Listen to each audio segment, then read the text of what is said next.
Ayer a las 6 de la mañana se dio la media sanción que faltaba en diputados para que se sancionara con fuerza de ley el Plan Nacional 2030. ¿Ayer o hoy a las 6? Hoy a las 6. Claro. Para eso me acuesto muy temprano, Nari.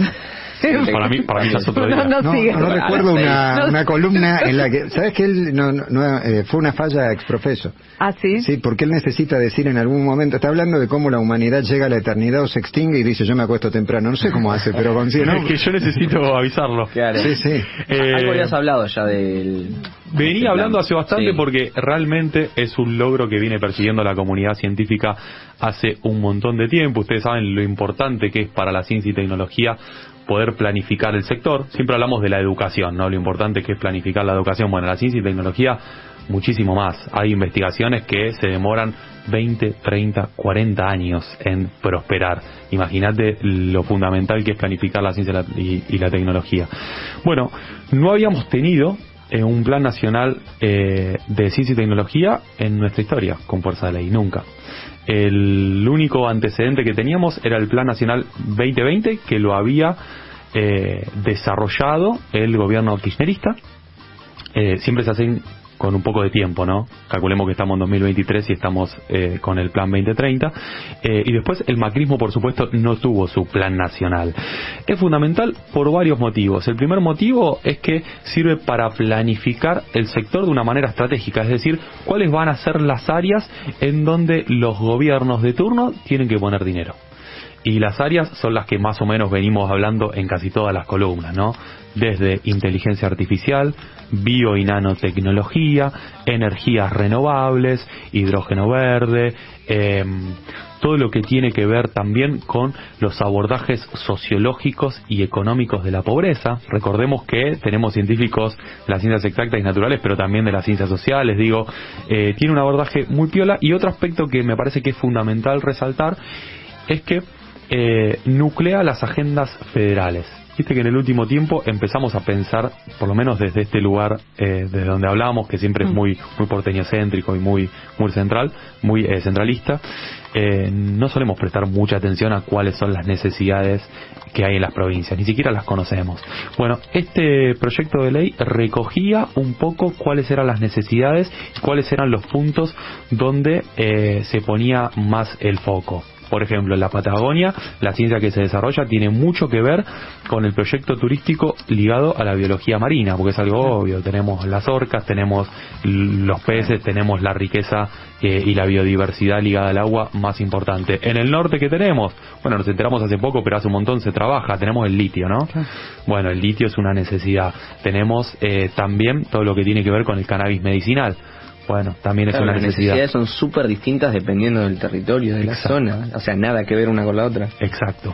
Y se intenta revertir mediante esta ley también un poco el centralismo que hay, que está expresado en números. El 80% del sistema de ciencia y tecnología está concentrado en Buenos Aires.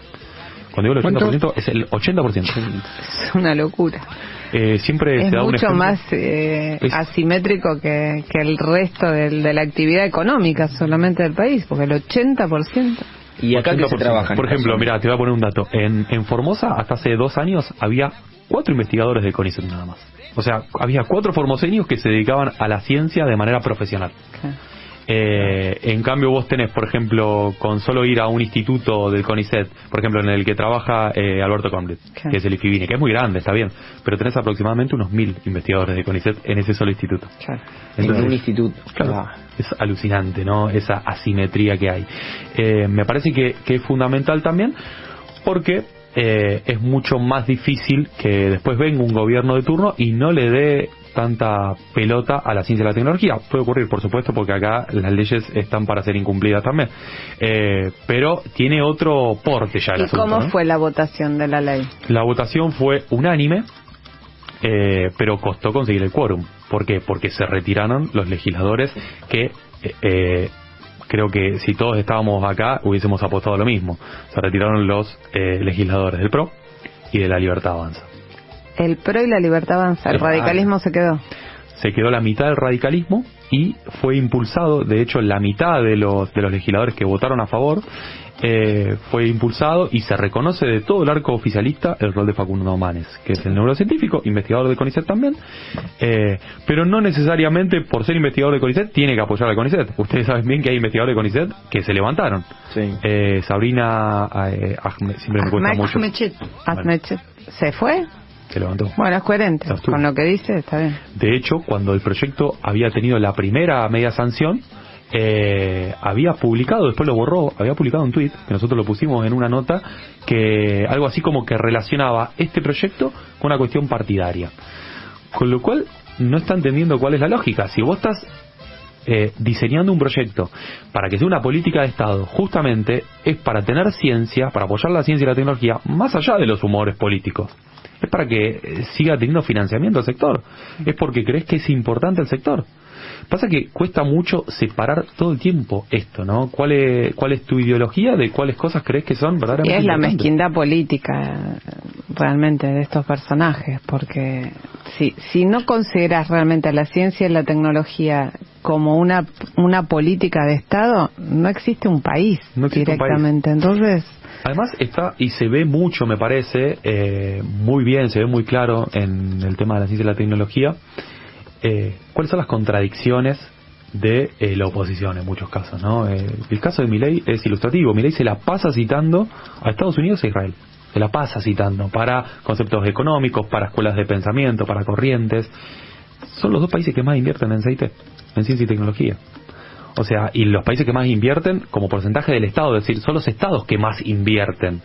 En general, vos tenés en los países... Pensar a Israel sin el Estado es imposible. Es imposible. Y lo mismo pasa con Estados Unidos.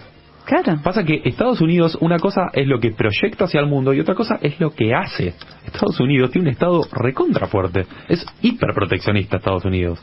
Lo vemos muy claro con la cultura, ¿no? Cada vez que encendés el televisor y ves una peli, ves la bandera. Bueno, eso es proteccionismo cultural. Entonces, tiene que ver con eso. Ahora, para mí hay una mala interpretación de todo lo que tiene que ver con los valores estadounidenses. Supongamos que vos estás de acuerdo con el sistema capitalista y todo lo que genera. No puedes, digamos, estar en contra de la intervención estatal. Hoy no se puede prescindir de la intervención estatal en la producción del conocimiento. No estamos en una época que a principios del siglo XX, que vos podías pensar quizás en una lógica distinta para la ciencia y la tecnología. Hoy la ciencia y la tecnología es global. Hoy la ciencia y tecnología realmente se hace en conjunto y se cocina en conjunto. Vos agarrás cualquier paper importante publicado en cualquier revista, digamos, de factor, digamos, cuando uno dice de factor, es decir, de mucho interés, una revista muy leída en la ciencia y la tecnología y está firmada por científicos, por unos 50 científicos. Bueno, el primero quizás es chino, el segundo quizás es yanqui, el tercero quizás es de Dinamarca, el cuarto es argentino. Digo, se hace así la ciencia, porque vivimos en un mundo globalizado. No puede ser, porque los chinos son comunistas, entonces no se puede hablar con los chinos. Bueno, de hecho por eso no le dan tantos premios Nobel, ¿no? De eso bueno, es terrible. Es la discriminación de los premios Nobel es en función de los valores, entre comillas, occidentales. A los rusos le pasa algo parecido. Sí. No se los reconoce. No sé si te acordás lo que pasó con la primera vacuna presentada contra el coronavirus. Fue el Centro Gamaleya ruso, como siempre decimos. Para mí es una muy buena noticia esta que se da. Es un proyecto que se venía discutiendo desde hace 2 años. O sea, es decir, yo cada tanto, una vez cada 3-4 meses, le venía con esta columna porque realmente es fundamental planificar a la ciencia y la tecnología. Es clave tener líneas estratégicas. ¿Por qué? Porque después te dicen, son los mismos, los que se oponen a la sanción de la ley, son los mismos que te dicen, che, no podemos financiar todo. Bueno, este plan, esta Agenda 2030, te está diciendo, hay sectores, todo es importante, pero hay sectores que son estratégicos. Pongámosle guita a esto, o sea, está estudiado. Hay sectores que necesitamos desarrollarlos de acuerdo a las necesidades de nuestra propia sociedad. No nos sirve investigar cualquier cosa. Bueno, cuando vos preguntas el para qué a la ciencia, acá hay un proyecto. Entonces, esto es empezar a contestar y a orientar los esfuerzos. Costó muchísimo. Siempre la oposición o se iba o se negaba. Bueno, esta vez en una sesión maratónica y a las 6 de la mañana se votó por unanimidad. Es un hito para el sistema científico y tecnológico. Más allá de que tenemos ciencias un montón, que el CONICET existe de 1958, la articulación y la institucionalidad de la ciencia y tecnología en Argentina es joven. En 2007 recién tuvimos un ministerio dedicado al área. Entonces, es buenísimo tener una ley. Ahora, a la ley hay que acompañarla de acciones. ¿Cuáles son las principales acciones? Como siempre decimos en política, los fondos. Si no se acompaña de fondos, la ley queda muerta. Esperemos que los próximos gobiernos entiendan, más allá de las diferencias que pueden tener con el oficialismo en la actualidad, lo clave que es apostar al conocimiento. Porque si no apostas al conocimiento, ningún modelo de desarrollo es posible. Ni el más liberal, ni el más socialista, ni el más marxista, ni el más... no existís si no apostás al conocimiento en el 2023.